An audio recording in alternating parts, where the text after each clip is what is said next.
Hey guys, it's Rebecca from Lovelace Arts. I'm so happy you guys are here with me today. Today I want to teach you about a common mistake. I don't know how common it is, but unfortunately it's happened to me a couple of times. So I want to show you guys how to fix it and why it happens. Okay, so let's get started. So with this painting, I did it a couple of days ago, so it's mostly dry. It's good to play around with, but look what happened. So after I blew it out, I left it alone and it started to run down the canvas. You see that? So it started to pull the paint apart and just ruin it. Like, it doesn't look, it's not good. I don't like it. It wasn't what I was going for. The reason that happened was because the canvas wasn't perfectly level on my table. I haven't had many problems with this in the past, but I've been playing around with my consistency of the paint. So lately, with this piece in particular, I have been making my paints just a little bit more runny. So I think that's why it's been more sensitive to how the canvas is sitting on the table if it's perfectly level, because I haven't worried about it being level in the past.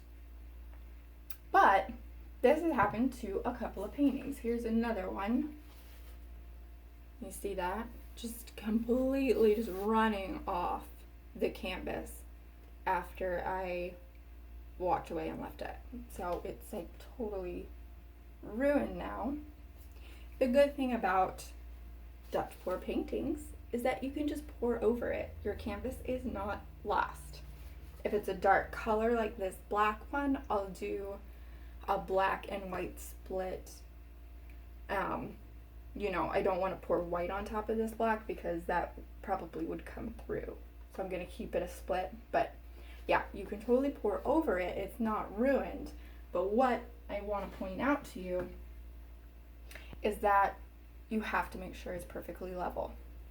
So what you need is a level and a hammer. And I'll show you the back. So what I do is I take the back of the painting to keep it clean. So you can just peel it off when it's completely dry. And then it has a really nice professional finished look. Next thing I do is I nail nails into the wood frame of the painting. A lot of people use those big push pins, and that's totally fine. Just when I started doing this, all I had at home was nails. So I've just kept with doing that. So that's why you need the hammer. All right, so for a level, you're gonna set it on your painting and you're gonna look at the bubble and you're trying to get it in the middle of the green tube. So set it down on one end, take a look. So that's in the middle. The other end is a little off-centered. So it's this way on the canvas. The bubble is more this way. So that means that this end needs to come up. So for that to happen, I'm going to hammer this nail down. So it'll shift the canvas in the direction that I want it to go. So I'll give it a couple little pounds. Flip that back over. See where we're at. Okay, that looks good. It's perfectly in the center. So then I'm just gonna double check. Yep, that's good. Middle. Yep. Okay. So what I will say is that this canvas is wobbling. So when the weight of the paint gets on it, it's gonna shift to where the heaviest part of the paint is, and then it might run a bit. So even though I put this on here and it's level, see that it's shifting. So I'm going to nail this one down a little bit to try and even out this end.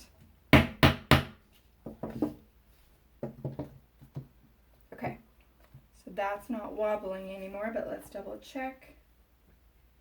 Okay, that looks good. Looks good. Okay, so that's that. Your canvas is now perfectly level, and your paint shouldn't be running off the sides or getting wonky like this guy did. So I'm going to paint over this guy and hopefully it'll turn out a lot better. Thanks, guys!